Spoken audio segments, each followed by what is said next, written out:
आज की इस प्रेस कॉन्फ्रेंस में।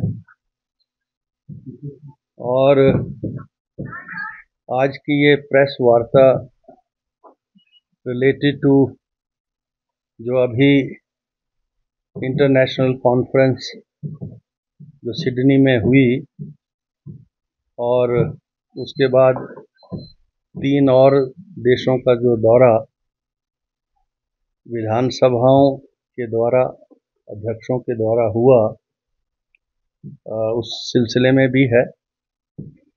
और जैसा आपको जानकारी है कि विधानसभा का सत्र जो है विंटर सेशन, वो धर्मशाला में 18 से 21 का जो प्रपोजल गवर्नमेंट से आया था, जिसको हमने राज्यपाल महोदय को जो है अप्रूवल के लिए भेजा था, उसकी अप्रूवल हमको रिसीव हो गई, मिल गई। और इसकी नोटिफिकेशन सेशन की आज हो रही है। तो हमने लगभग कुल मिला के 27 सीटिंग्स जो है इस साल में, इस कैलेंडर ईयर में विधानसभा की होंगी। हमने पहले 12 सेशन में की, बजट सेशन में 11 मॉनसून सत्र में की, अब 4 जो है अब होंगी। तो कुल मिला के 27 सीटिंग्स होंगी। और जो विशेष जानकारी आप सब के लिए है, हम अब नेबा पर आ गए हैं। जैसे ही ये नोटिफिकेशन होगी तो विधानसभा की सारी जो सूचनाएं हैं जो मीडिया को जो नेवा का जो ऐप है उसके माध्यम से आपको उपलब्ध होंगी। पहले हम जो अपना ई विधानसभा थी उसके ऊपर थे। अब जैसा आप जानते हैं कि राष्ट्र स्तर के ऊपर सभी विधानसभाओं को, लोकसभा को एक ही ऐप से जोड़ने का काम जो है parliamentary affair minister government of India के द्वारा, लोकसभा के द्वारा हुआ है। और अब हिमाचल विधानसभा भी ई विधानसभा के बाद अब नेबा के ऊपर जो है हम आए हैं। हमारी सारी सूचनाएं अब इस ऐप के माध्यम से अवेलेबल होंगी आज की नोटिफिकेशन के बाद। दूसरा, अभी जो ये इंटरनेशनल दौरा था, जिसमें आप जानते हैं कि लोकसभा के जो माननीय अध्यक्ष हैं, उनकी अध्यक्षता में देश भर के सारे जो माननीय अध्यक्ष हैं, उपाध्यक्ष हैं, उनकी संबंधित मीटिंग्स दिल्ली में होती है। और वहाँ पर ministry of foreign affairs, economic affairs, home affairs, सारी मिनिस्ट्रीज के साथ इंटरेक्शन होता है। तो ये जो इंटरनेशनल कॉन्फ्रेंस है, जिसमें राष्ट्र भर के सारे जो विधानसभाओं के अध्यक्ष हैं, विधान परिषदों के जो चेयरमैन हैं, उपाध्यक्ष हैं, ये सब उन जो है ये जो इंटरनेशनल कॉन्फ्रेंस होती है उसमें भाग लेते हैं। और इसका जो प्रेल्यूड है वो लोकसभा में डिसाइड होता है। और वो विषय जो हैं वो गवर्नमेंट ऑफ इंडिया की जो मिनिस्ट्रीज हैं उनके साथ इंटरेक्शन होता है।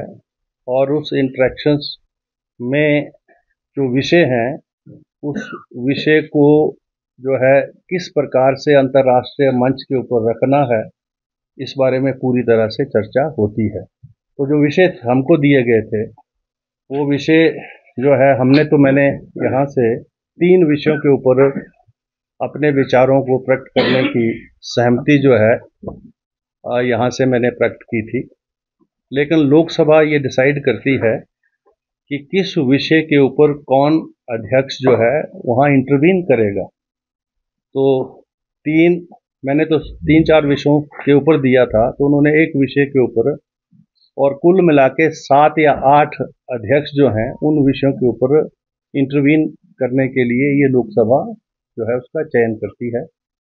और लोकसभा ने जो मेरे दिए गए विषयों के बाद मुझे जो बेंचमार्किंग है, benchmarking in the Indian parliamentary democratic system, कौन से ऐसे बेंचमार्क एस्टेब्लिश हों जिससे विधानसभाओं की कार्रवाई जो है जो है एक एथिकल बेस के ऊपर चले, जहां चर्चा जो है लोगों से जनहित से जुड़े हुए विषयों के ऊपर ज़्यादातर हो और जो है राजनीति कम हो।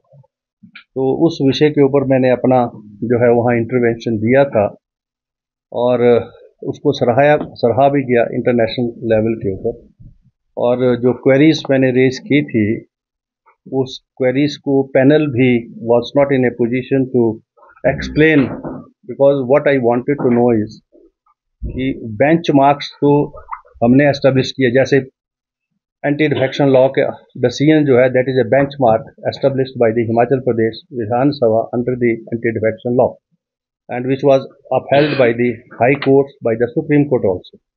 And as per the latest judgment of the Supreme Court also, wherein a Tamil Nadu speaker was in a way to accept the resignation of a MLA, and he took some time.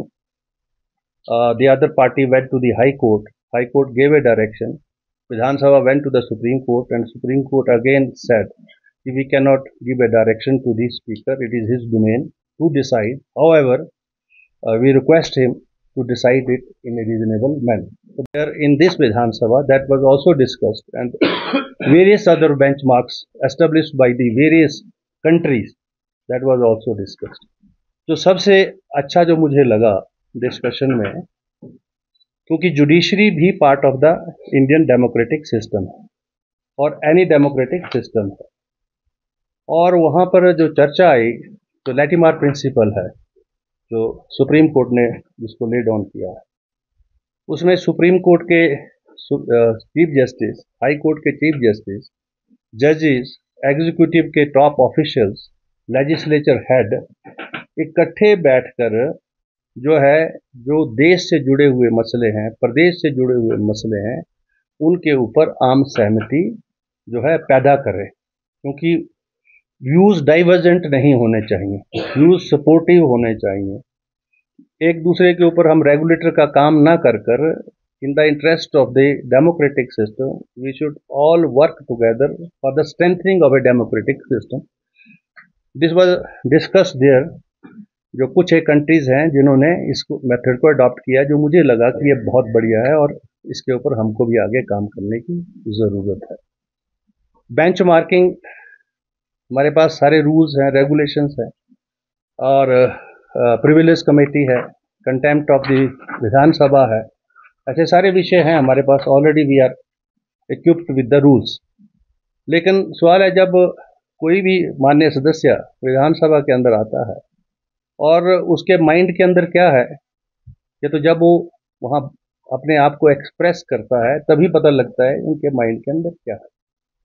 Benchmarks होने के बावजूद भी अगर कोई माननीय सदस्य अपनी विचारों की अभिव्यक्ति के लिए माननीय सदन के अंदर जो है राजनीतिक दृष्टिकोण से अपने विचारों की अभिव्यक्ति करता है, तो विधानसभाओं के पास, विधानसभाओं के जो पीठासीन अधिकारी हैं उनके पास कोई ऐसा अधिकार क्षेत्र नहीं है, क्योंकि हमारा संविधान जो विधानसभा की जो परिधि है अंदर 4 वॉल्स है, उसमें पूरी फ्रीडम देता है कि every member, elected member has a right to express himself, he can cause any aspersions also, he can cause any insinuations also which will not amount to any derogatory remark or defamatory remark. This is the constitution has given this power to the elected people. तो मैंने यही पूछा था कि visa Vij जब elected आदमी के पास ये सारे अधिकार क्षेत्र हैं, आप कौन सा ऐसा बेंचमार्क है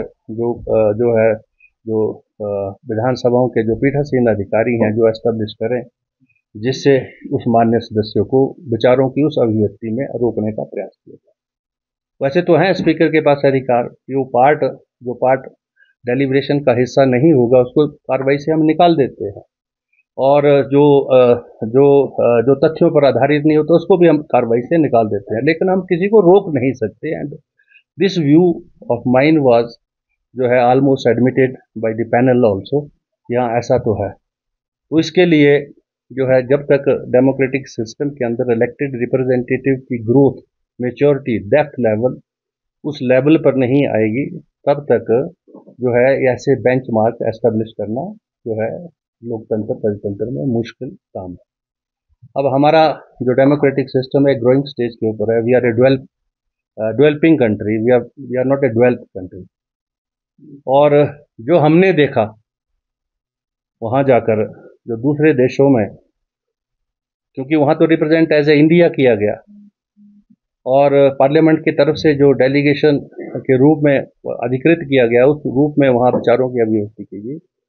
लेकिन मैंने ये महसूस किया व्यक्तिगत तौर पर, अब चाहे आप ऑस्ट्रेलिया को ले लो, जापान को ले लो, न्यूजीलैंड को ले लो या साउथ कोरिया को ले लो, ये सारी जगह पहाड़ हैं, पर्यावरण है और उन्होंने अपने पहाड़ों का पर्यावरण का संरक्षण किया है और उस प्रकार से नहीं किया जिस प्रकार से यहाँ कंप्लीट बैन है। जैसे सिल्वीकल्चर के ऊपर हिमाचल प्रदेश में पूरा बैन है कि आप हरे पेड़ों को काट नहीं सकते। उन्होंने जो है पहाड़ों को काट करके नई स्पीशीज वहाँ ग्रो करके जो है नई तरह की वेजिटेशन जो है वहाँ पैदा करके पास्चर्स पैदा करके, जैसे न्यूजीलैंड में जो है पहाड़ों को जो है काटने के बाद वहाँ अलग से जो है फ्लोरा फौना क्रिएट करने के बाद जो शीप रियरिंग है, शीप ब्रीडिंग है, जो शीप से रिलेटेड इंडस्ट्री है, जो न्यूजीलैंड की लीडिंग इंडस्ट्री है, वहाँ काम उन्होंने किया है। यद्यपि हमारे यहाँ ऐसा नहीं है और उनको हमारे बारे में, जैसे हिमाचल है, हिमाचल के बारे में भी जानकारी जो है अंतर्राष्ट्रीय लेवल पर बहुत कम है। तो हिमाचल के जो टूरिज्म के क्षेत्र में जो हम कर रहे हैं, जो सरकार कर रही है, विभाग कर रहा है, उससे रिलेटेड सारा जो मटेरियल था उन एम्बेसीज के माध्यम से हमने वहाँ अपने एम्बेसडर्स जो हैं वहाँ पर उनमें हमने पहुँचाया कि वो उसकी ट्रांसलेशन करके, क्योंकि वहाँ लैंग्वेज का भी बैरियर है। अब जापान है, वहाँ इंग्लिश बहुत कम बोली जाती है। कोरिया है, वहाँ भी इंग्लिश बहुत कम बोली जाती है। If you want to express yourself either you must know the Japanese और the Korean language, otherwise very few people where why you can interact with them in English also. तो उन लोकल भाषाओं में उस मटेरियल को जो है transliterate करके जो है वहाँ पर एम्बेसीज के माध्यम से बंटवाने का काम हमने वहाँ पर जो पेपर था हमारा उसके माध्यम से हमने किया। हिमाचल में जैसे हमारा हैंडलूम हैंडीक्राफ्ट है, जो इंटरनेशनल लेवल के ऊपर भी बहुत सा जगह उसको माना जाता है, लेकिन अभी उसका एक्सपेंशन उस लेवल पर नहीं है। तो मैं ये समझता हूँ कि जिस प्रकार से उन्होंने अपने पहाड़ों का संरक्षण करके टूरिज्म की दृष्टि से, चाहे वो ऑस्ट्रेलिया है, चाहे न्यूजीलैंड है, चाहे जापान है, चाहे कोरिया है, उन्होंने विकसित किया है। हम भी अगर टूरिज्म को अपनी इकोनॉमी का बेस बनाएं और अपने पहाड़ों का संरक्षण कर उस प्रकार से टूरिज्म को विकसित करने के लिए प्रयास करें, तो एक बहुत बड़ा रिसोर्स जो है हिमाचल के पास टूरिज्म की दृष्टि से हमारे पास।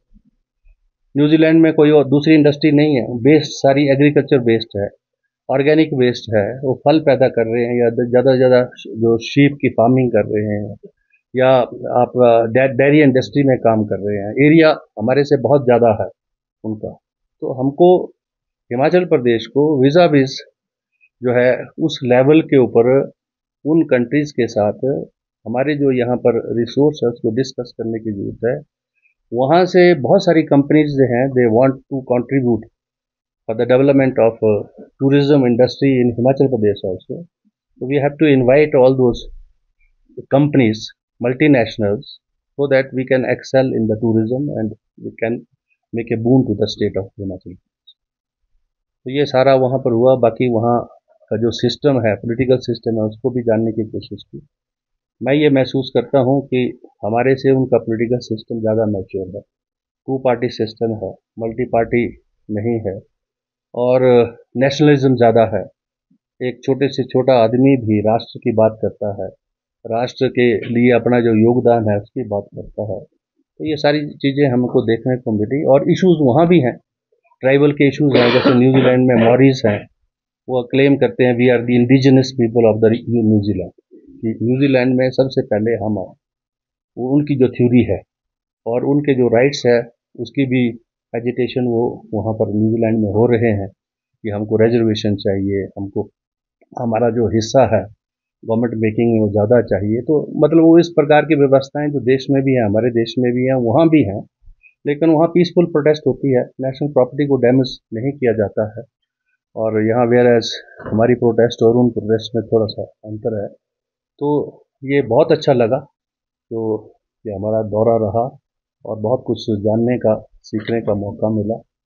और मैं ये समझता हूँ कि हमें भी विधानसभा में बैठकर, मैं अभी बात करूंगा माननीय मुख्यमंत्री जी से, कि नेता प्रतिपक्ष से भी, कि एक सेशन हमको एक ऐसा 2-3 दिन की सेटिंग करनी चाहिए जिसमें जो issues related to Himachal Pradesh हैं, जो इश्यूज हिमाचल प्रदेश की अर्थव्यवस्था को कैसे सुधार सकते हैं, हम सुधार करके आगे कैसे बढ़ सकते हैं, अंतर्राष्ट्रीय स्तर पर हिमाचल जो है टूरिज्म की दृष्टि से कैसे जो है हम ले जा सकते हैं, इन विषयों के ऊपर हमको चर्चा करनी चाहिए और उसके ऊपर कॉन्सेंसस इवॉल्व करना चाहिए और कॉन्सेंसस और उन इश्यूज को पॉलिटिकल इश्यूज नहीं बनाना चाहिए। वो चर्चा में जो है प्रदेश हित में जो है ये विषय जो है सभी गवर्नमेंट्स पे, चाहे ए गवर्नमेंट आए चाहे बी गवर्नमेंट आए, उनके ऊपर वो कॉन्सेंसस इवॉल्व करके आगे निकले। Thank you very much. If any अगर आप ये वीडियो YouTube पर देख रहे हैं तो हमारे चैनल को सब्सक्राइब करें और बेल आइकन को दबाना ना भूलें। अगर आप Facebook पर ये वीडियो देख रहे हैं तो हमारे पेज को लाइक करें।